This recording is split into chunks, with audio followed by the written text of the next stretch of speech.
You are listening to Medicine and the Machine with Medscape Editor-in-Chief Eric Topol and Master Storyteller and Clinician Abraham Verghese as they talk with experts around the globe about the hottest topics in healthcare. This podcast is intended for U.S. healthcare professionals only.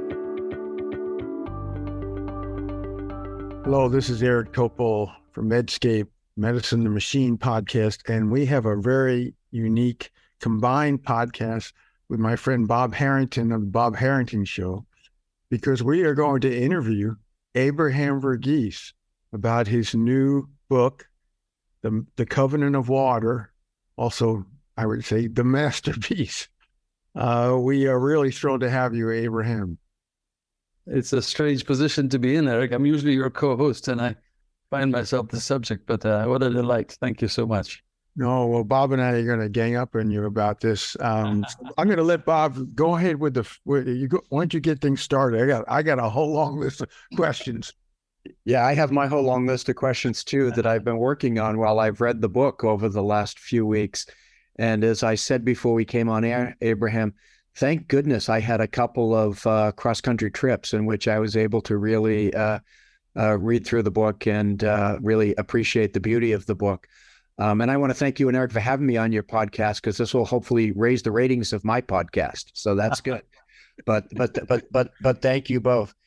Abraham, it's almost like I don't know where to begin, but can I begin near the end?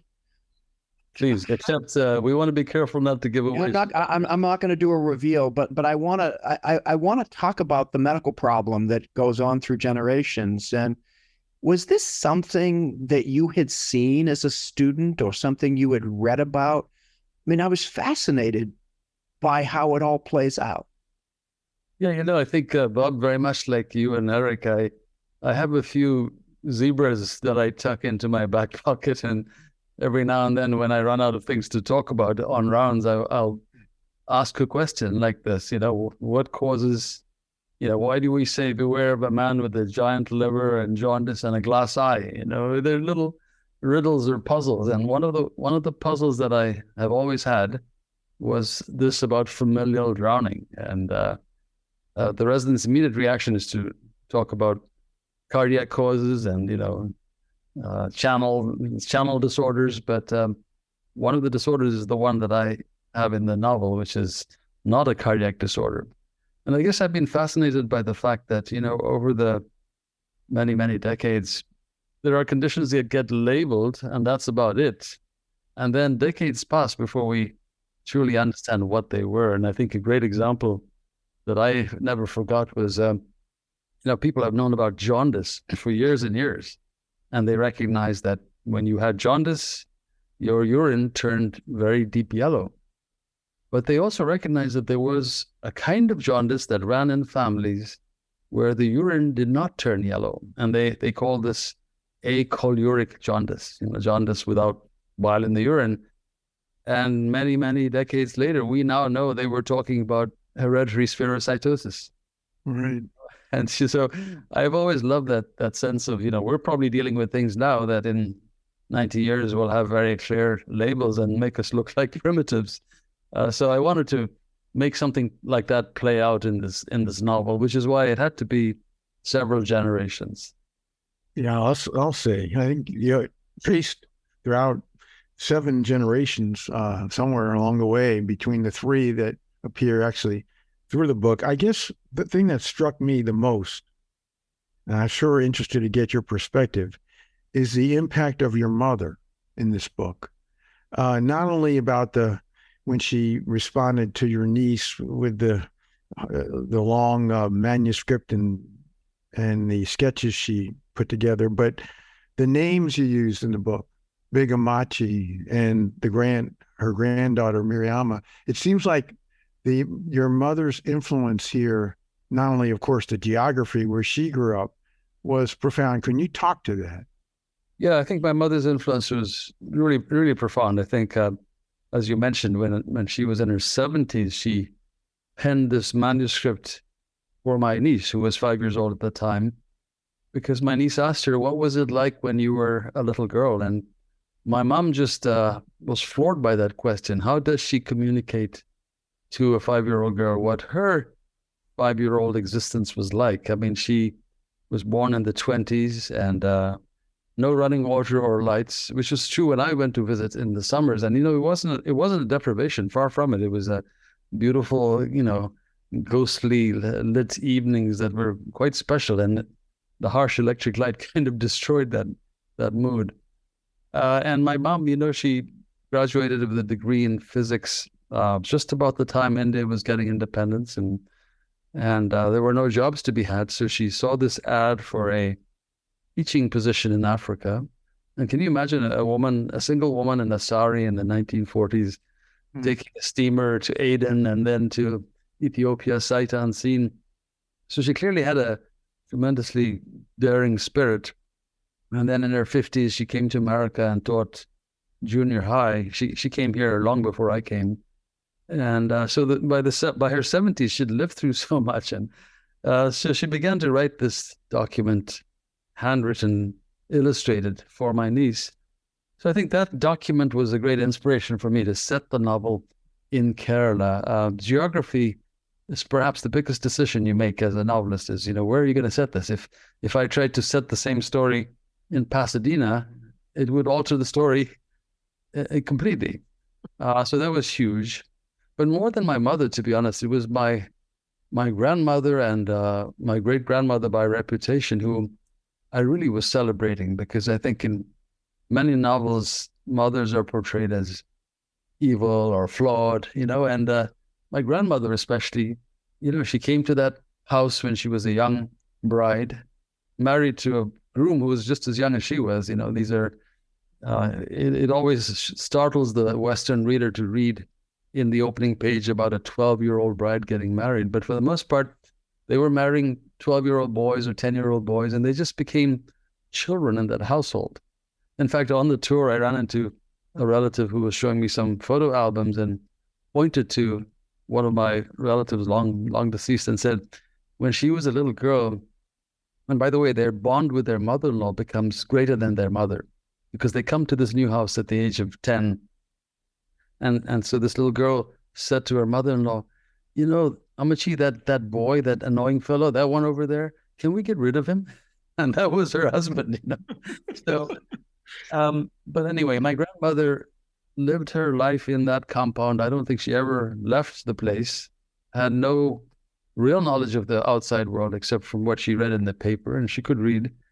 But she lived a heroic, beautiful life in the confines of that compound, and the influence she had on her family and the love she gave her children. So I think I was really trying to celebrate that kind of quiet heroism, the sort of steady yeoman kind of every day showing up, the faith in small things that I don't think gets featured enough. And it's been very curious. The book has had a wonderful reception, and people are recognizing that quality, that sense of, you can be unknown to the world, and yet you can be heroic and special. And I think that's why it's responding beyond any dreams I had for the book, to be honest.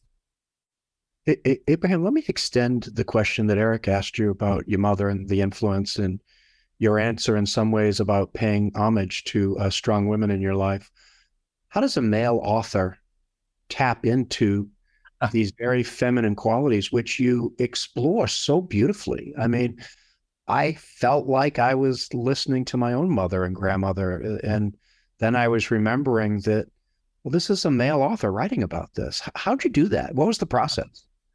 Well, I actually had a great deal of help from my mother. She lived long enough to be of great help to me as I was writing this. She would tell me different anecdotes, and some of what she wrote out was, very much from a woman's point of view, things I would not have thought about. And then I interviewed many of my cousins and aunts in great detail, and I was so humbled by it. I mean, I had no idea, for example, how much women were harassed when they went to the big city. How much of that kind of everyday teasing went on that really made life a nuisance for them.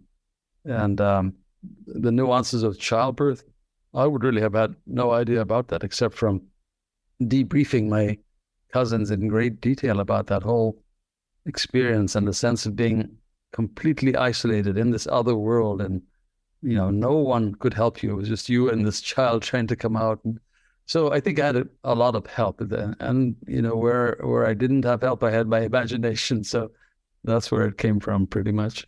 Well, speaking of that imagination, the striking thing was how you went back to 1900 all the way through 1970s.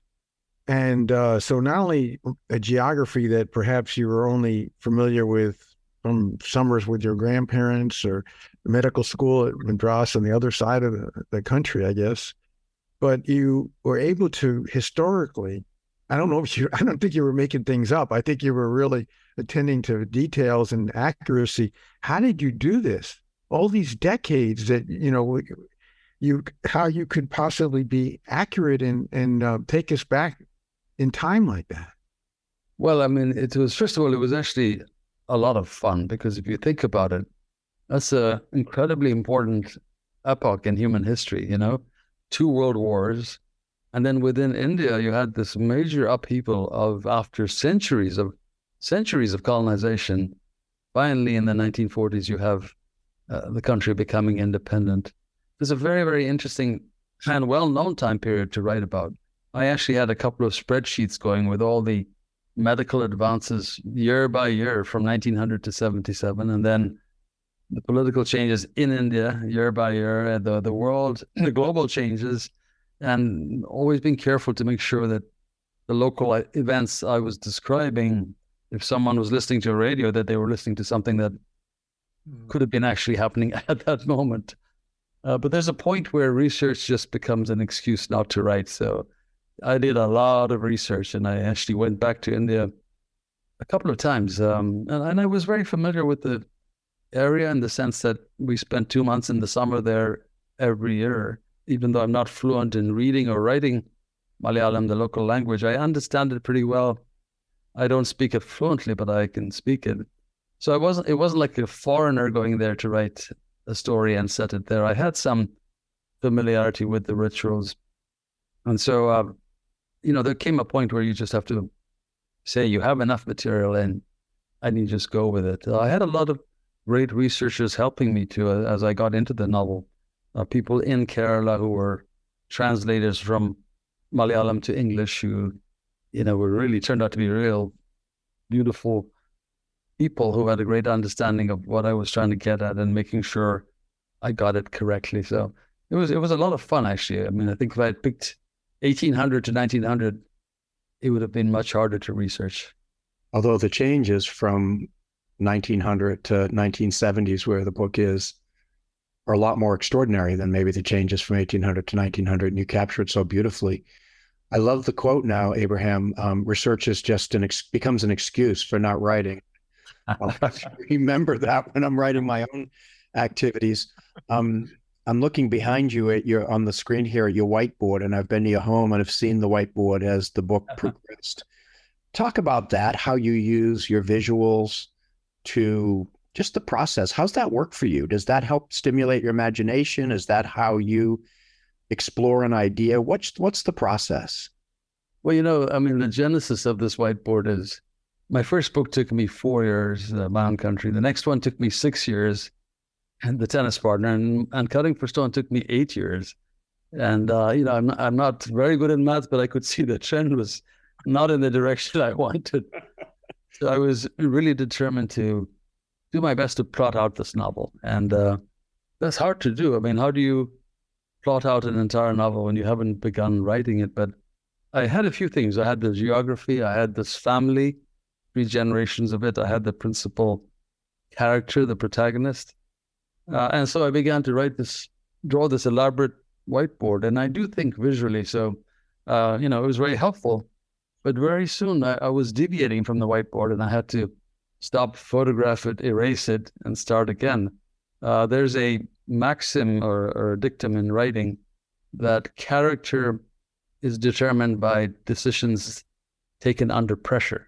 In other words, you can describe a character and talk about their habits and this and that, but it's only when you put that character under pressure that you really see who they are. And so I would put my characters under pressure, and next thing I know, they would do something entirely different from what I had in mind. And I'd be forced to sort of go change the whole direction of the plot. So I have had a lot of conversations about structure with other writers. John Irving, who's a friend and mentor, John says, you have to know the whole story. And he does. He knows the last line and the first line of the book. He knows the ending and beginning of every chapter.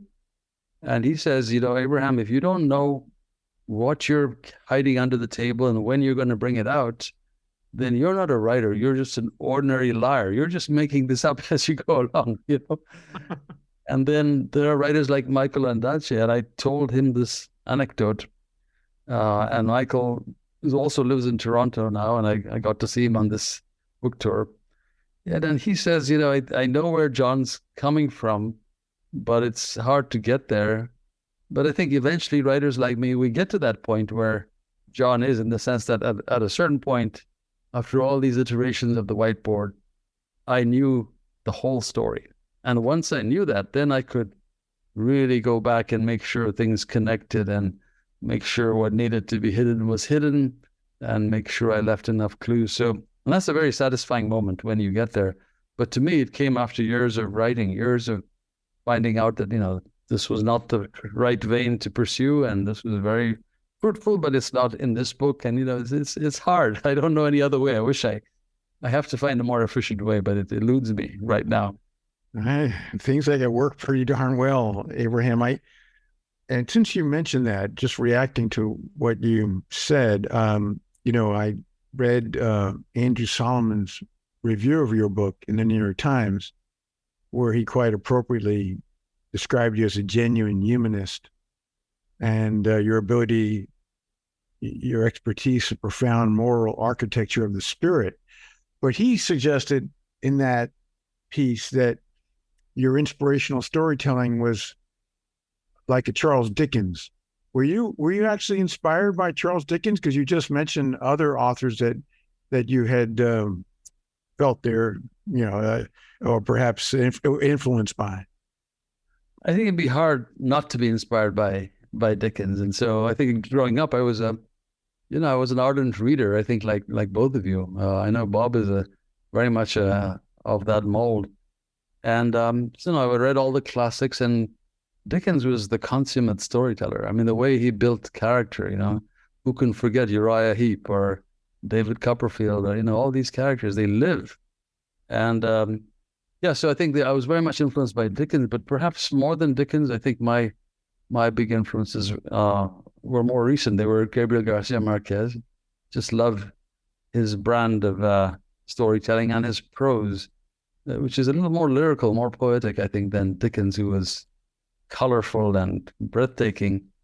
So, we're always standing on the shoulders of giants. And in that sense, it's very much like medicine. There's very little that we do that's completely original. And yet everything we do has to be based on a very good knowledge of what has come, right? You have to know what's there before you can add the next level. And so, one of the things that's striking to me is the number of writers who are, doctor writers, you'll appreciate this, who, they're very good at what they do in medicine. Sometimes they have very senior administrative posts, and they take it on themselves that they want to write a novel, which turns out to be often a very thinly disguised fictional version of their own lives. And they feel no compunction to have read anything in the literature. So there's a great deal of hubris. And I think when you read great writers, you're humbled and you know what the standard is. And boy, by God, it takes a lot of work to build on that. And so that's what you're trying to do. One of the great joys of my life, Eric, is I get to run into Abraham in our office suite here. Because as you know, our offices are next door to each other. Yeah. I'm envious of you, that, Bob. Yeah, that's right. Well, I remember when I first arrived, I came home after work one day, and our daughters were home from college. Said, "So, Dad, how was your day?" I said, "Okay, you tell me how my day is." I popped into Abraham Verghese's office, and we talked about what books we were reading for a half hour. So, for a chair of medicine, that's a pretty good day. But I like this notion, Abraham, that in order to write, you need to read, and you need to have read deeply and broadly. And you certainly have helped me with that. You do read both deeply and broadly. Throughout the book, there's some great quotes that I've heard you use over the years. Fiction is the great lie. and a number of others, Standing on the Shoulders of Giants. Again, I'm trying to get at the process here. That how do you do that? Are these just phrases that you've read so many times that they've become ingrained into your conversational vocabulary? Or are these things that you write down when something catches your imagination that you say, I might use this at some point? I know songwriters do that. They say they write a phrase and they might use it for a song many months from then. How do you do it? Yeah, I do very much that. I think some of these are things that I heard and latched onto. For example, the phrase, God is in the details. It's amazing. I heard that in medical school, in residency in America, but I also heard it at the Iowa Writers Workshop. It's amazing how certain phrases are common to many different trades, if you like.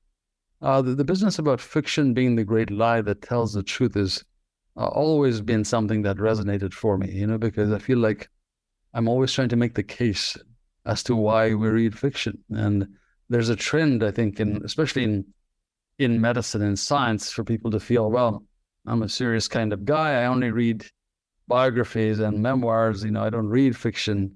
It's somehow beneath me. And it always surprises me because, we are brought up reading stories. We raise our children, our grandchildren by reading stories to them. This is essentially how we teach children about the wider world. And to abandon this practice, when you get of age, seems to be very premature. I also think that, as surrounded as we are by visual things, video and movies, and I don't knock any of them, they're great. There is something about this exercise of taking the digital signals we call words on a page and then making them into a mental movie in your head.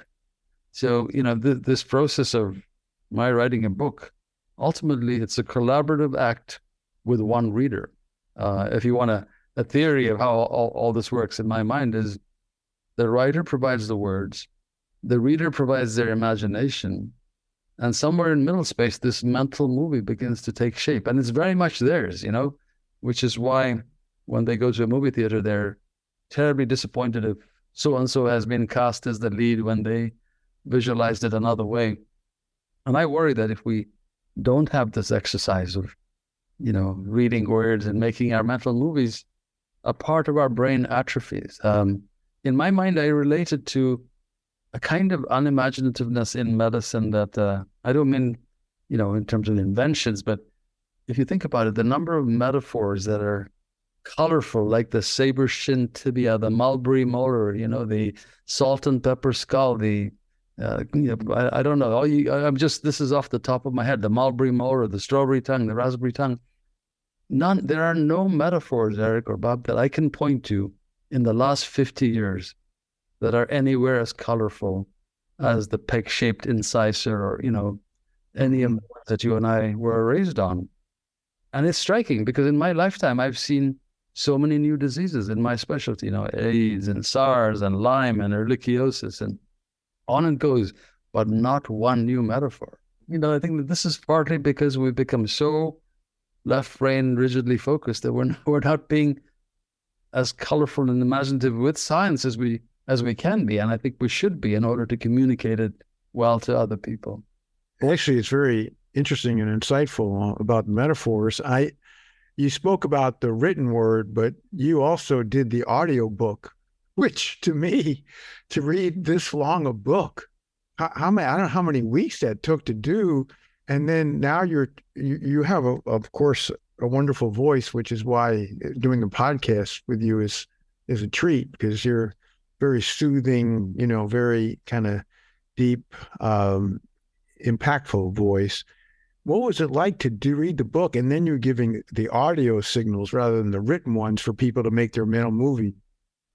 Yeah, it was really a learning experience. I had a strange experience with Cutting for Stone of an audio that was well liked by the public. The guy won awards and I got to meet him. He's a young Indian actor, but, grew up in America. But I had problems with some of the pronunciation, and it turned out I was the only one who had problems. And so I actually decided to audition for reading this book. And people are surprised. Well, why do you have to audition? You wrote the book. Well, you have to. In fact, it's a red flag when authors read their own books in general, because to do a novel, you have to perform the novel. And, it's not a given that a writer will be able to perform the novel. And so I really had to learn how to perform the novel. I had to learn how to change the pitch in dialogue so that you can tell one gender from another, and how to do accents, but not overdo them. And I had to practice a, Glaswegian accent, a Geordie accent from Newcastle, upper crust British, Tamilian, Madrasi, Malayali, it was a lot of fun. And I must say, the weirdest thing, it took 3 weeks, Eric, to answer your question. But in doing that, in reading it aloud, even though I knew the story so well, it was still emotional for me, for the technician, for the producer, the director. And I also began to see connections that I swear to God I never put in there. So it was revealing to me almost like the subconscious mind is doing things. You don't necessarily see them as you're doing it. And later you begin to appreciate that they're there. It was almost eerie. It was really quite beautiful. And then when I finally heard the written the product, mind you, this is so technology-driven, AI-driven that they go in there and they take out all what they call stomach noises, and they take out all the little lip smacks. I mean, they also make you redo a lot, and the technology allows you to redo it smoothly, so you can just pick up in mid-sentence. You're hearing what you just said, and you pick right up. But even so, when I heard it, I was disappointed. I think none of us like the sound of our own voice when we hear it outside our head. We're used to this echo chamber that we live in. And so when you hear it coming at you, I don't think anybody's happy with it. So it's been very gratifying to see that for the most part, our listeners are enjoying it as much as the book. They're rating it. They're rating it well, which is delightful. I mean, I always read my work out loud in order to understand how it sounded, or had someone read it to me. And of late, I began to listen to more and more audiobooks. At first, I resisted it. It's like, I'm a purist. It has to be on the page. I can't be listening to the book. Yeah. But increasingly, I think up to 30% of readers are actually not reading, they're listening. And if you're a good writer, you're always reading the work aloud, because the assonance will be off and you won't know it until you read it. There'll be a false rhythm, a false rhyme that you have no desire to put in there. So it's been an interesting awakening experience to record this book. I just would add, before Bob goes, is I auditioned to read one of my books and I flunked, so they wouldn't let me read it. I don't believe that, Eric. Well, on the audio piece, as a reader, I actually hear my books, and one of the struggles I have is some of the accents. And one of my favorite characters in your book, Abraham, was Digsby, who I, as the young son of a single mother, that's my life story. I was very attracted to him and his ability to rise above some incredibly difficult situations that occur over and over throughout his life. And he is an incredibly noble character. Can you give me a little bit of his voice, a little bit of his accent? I loved hearing him. And I would have to read it over and over to say, oh, that's what he's saying. So give me a little Digsby. So were you listening? Can I ask, were you listening or were you reading to the book? When I always read, but however my brain works, I hear the words in my brain. Well, if you listen to the audiobook, you'll find the purist will tell you that maybe this is not a pure Scottish accent; it's more Irish. But that also is not wrong, because he's a Catholic of Irish ancestry who comes to. So it'll be like, matron, do we really have to put this person under anesthesia for this? So I was doing things like that. Thank you. Bob, you and Eric will appreciate this. At one point in the audio recording, there was this phrase, a Glaswegian proverb or something, and it was, the way it was spelt and the way I had to say it, I just couldn't find the right connection. So I called up Ewan Ashley, perhaps one of the cardiologists who's doing all this cutting edge genetic research. And I said, Ewan, I'm going to send you this passage by my iPhone, and I want you to read it back into your phone, record it, and send it to me. He must have wondered, what the hell is this about? But he has such a beautiful Glaswegian accent. And so then I played that about 20 times and I delivered as best I could. So Fantastic. It really is a commitment to quality and accuracy. But now, one of the striking outgrowths of this book is how it was viewed by Oprah as one of the top 3 books that she's ever read in her life. And then you sat with her on this memorable segment. I was just blown away. I'm sure Bob was as well. And she wants to make a movie on the book. And I think she's in love with you, Abraham. So tell us, what was it like to have this backing by Oprah? I mean, it's just so extraordinary, the experience you had with her. Yeah, it really is extraordinary. I mean, I don't know what to say. I knew about a month before the announcement that she had picked the book, because I get this call out of the blue. I'm expecting a call from my publisher, but it's not from my publisher. It's from her, and a very distinctive voice. And it took me a long time to believe this was actually her. I kept trying to question her, and she tells me later that she decided to just launch into the book. And she had read that book inside out, and she'd gone back and read my other books. She looked up papers on me. I mean, people assume that, she has producers doing all this for her. But I think the key to her success is when she takes on something, she knows it cold. Nobody doing this for her. Wow. So we had the most wonderful 40-minute dialogue, and I never saw this coming, because I had really hoped that Cutting for Stone would be a book that she picked. It was right up her alley, I thought. Africa and fistulas, and it just had all the elements that I thought would be good for her, that she would like. And she tells me later, she says, I don't know that I would have picked that book. She says, I was doing so many shows back to back that my attention span was this long. I'm not sure I was ready for that book. But she says, you're a different writer now. You're a better writer. She read that book, by the way. And she says, you're a better writer, and I'm ready for the message in this book.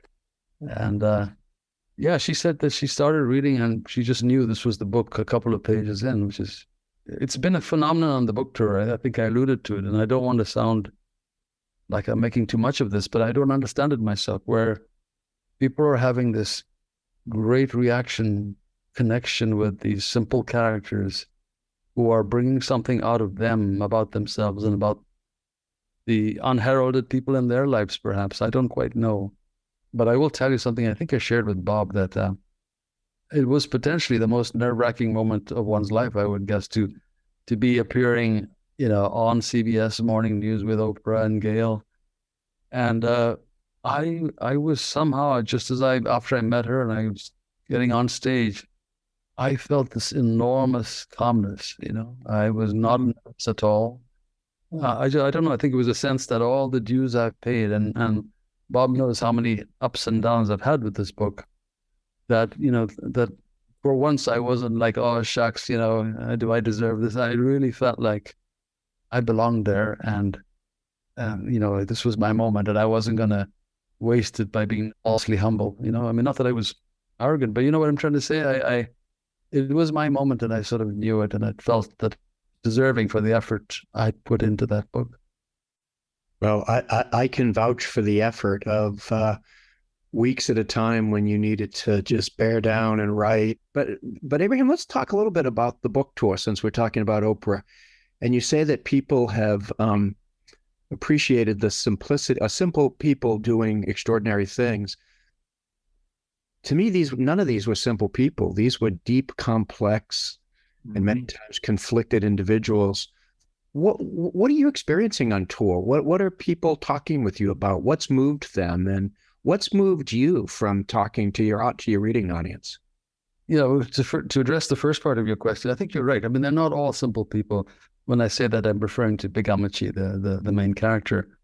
And for the longest time, I've been saying, well, I didn't have any thesis in mind. I wasn't proselytizing.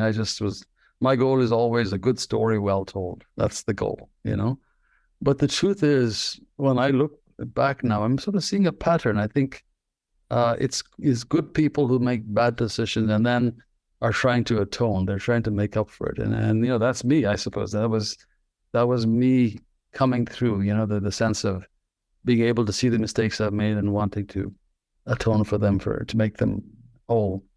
So there's a part of me in many of those characters like Digby and Philippos. But on the book tour, it's interesting because, you know, I think because of Cutting for Stone, I have a reader base. But with Oprah's, you know, enthusiasm, we sold out all the venues. I mean, there were just places that people couldn't get in. And the other phenomenon, which I thought was wonderful, was so many young doctors showing up. I mean, they look incredibly young, but they're already neurologists. They're, you know, they're attendings, but to me, they look like babies, you know, to tell me that one or other of my books was deeply meaningful to them. And boy, that tops any sort of prize that one can get. And so that was, you know, that was huge. The tour was, you know, most of the time you do a tour to generate PR, to support the independent bookstore, and to sell the books. And in a funny way, we were starting backwards because the book was already flying off the shelf, and there were, you know, the indie bookstores were already getting all the attention, and the audience could not be fulfilled. So it was, you know, it was almost like I was going to each place. I didn't need to go at one level, but I needed to go in the sense that I love to support the indie bookstores, and all these people wanted to come see me. And it wasn't just to see me. They were rallying around whatever this thing I represent. I don't quite know what it is, but it was beautiful. It was just like a big love fest. And, you know, I have to give a shout out to Stanford. And this is not self-serving because my boss is on the show, but, you know, how many universities will back someone like me, you know, allow me to have this aspect of my life? And it's a long-term investment. And, you know, it's been 10 years, and now it's bringing Stanford, I hope, the kind of, you know, acclaim that it deserves for doing just that. So I've been very, very lucky. I just kept, you know, I'm praying every night, just counting my blessings. I'm just full of gratitude for everything that's happened in the last 10 years or more. I wanted to ask you, because just like the question I posed earlier about the accuracy across many decades before you were on this earth, you're not a surgeon, I don't think. And you wrote about surgery, whether it was neurosurgery, hand surgery, breech birth, as if you were, you know, those kinds of surgeons or obstetricians. How did you do that? Yeah, you know, I think a couple of reasons why. I think one is surgery is inherently more dramatic, you know, or invasive cardiology. You know, these things are inherently full of drama, more than an abstract discussion of endocarditis, for example, which I could write about fairly easily. But also, I think I was always enamored a bit by surgery. When I was an intern in India, you couldn't get your degree till you did a 3-month internship and everything. And as a medical student, I had a surgeon who had taken me under his wing, a professor and a great teacher. He thought I was going to be a surgeon, and I think I probably did too. And I got to do a lot of stuff with him. And then as a 3 months of internship, you know, I got to do a gastrojejunostomy, you know, on my last day. They did the vagotomy part, but I did the whole, and it's a heady feeling, which I never forgot. And I loved internal medicine. I think I love surgery just about equally, but coming to America, I really felt that medicine was the way to go. It was, if you remember, in those days, surgery residencies were all pyramidal programs where, you know, they famously took foreign graduates and spat you out after 2 or 3 years. And I didn't want to take that chance. You never got to be chief resident. I loved internal medicine more, perhaps, although at that time I was, you know, could have gone either way. But I always had some regret about turning my back on a field that was inherently so dramatic. And so I have a lot of surgeon buddies, and I hang around with them. And pretty much for all the operations described in this novel, I watched it, you know, more than a couple of times, and, you know, even got to retract and whatnot. So yeah, it's fun writing about it. You know, Eric, I know one of the reasons you've had these podcasts with Abraham is to think about the humanity in medicine that can be so missing. And you've written eloquently about that. You're too kind, Bob. But one of the things I would say is that my friendship with Abraham over this last decade has brought out the humanistic qualities, that kind of a much deeper sense. And I think the book exudes that. You've had a big influence on me, and I know I'm Bob and I'm everyone you touch. And I think what you've done here, Abraham, you've touched millions of people, will be, by the time this book gets around over the years ahead. Just like Cutting for Stone, it only was discovered later. And then, not many books have 1 million copies out there, plus, and this one will too. So congratulations. We're going to talk to you more about the book, of course, over the years ahead, but this has been fun. It's a rare opportunity to turn the table around and get some of your inner thoughts as to this master work. I mean, it's really very, it's an extraordinary experience just to go through it and to learn about the condition that you somehow discovered to be the lace, the generations together, the modern medicine evolution, and these characters that you inevitably love, and how somehow you bring hope into tragedy. I must say, I felt very good about the medical profession at the end of my book tour, because, I've always felt that medicine was a romantic and passionate pursuit, a calling. And, the 10 to 15% of people who were showing up were physicians who felt that way. And yes, they're stressed out and they're burnt out and they want to talk about it, but boy, their heart is in the right place. And what a privilege it is, for all of us, all three of us, to be the age we are and, to be looked up to at times. And, to feel that people are responding to some of the principles that we hold dear, and that, that they count on us in a sense to articulate those principles and to stick by them. I think both you and Bob have been very courageous in the things you've stood up for, not always the most popular things, but we got to do the right thing. And my sentiment from the last 3 weeks is doctors want to do the right thing, and we're on track. Yeah, it'd be tough to top that. And I'll just say, Abraham, thank you. It's a privilege to have read your book. As Eric said, it brings out the great themes that have made literature great, going back to the Greek and Roman writers, that you've taken tragedy and shown us hope. You've connected people who we can connect with. And it was really a privilege to read the book. And I know the amount of work that went into it, which made it maybe even more special, because I appreciated the work that you poured into this over the course of the last decade.